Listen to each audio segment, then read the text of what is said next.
Hello, and welcome to Earsonic Hearing Centre. I'm Winsy, and today, I'll guide you through the process of a pediatric hearing test. To begin, we'll need to schedule an appointment, which you can do easily online or by calling use whichever is most convenient for you. Please note that our pediatric hearing test is available for children aged 5 and older.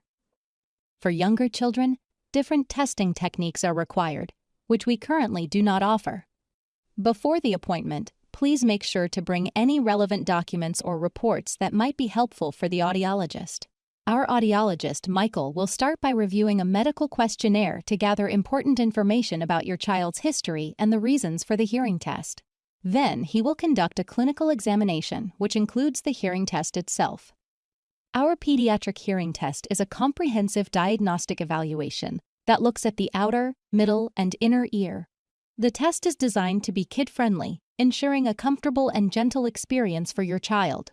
Once the test is complete, we will review the results with you and, if necessary, create a personalized treatment plan. At the end of the consultation, your child will receive a small reward for their cooperation, usually a stuffed animal. If you have any questions, please don't hesitate to reach out.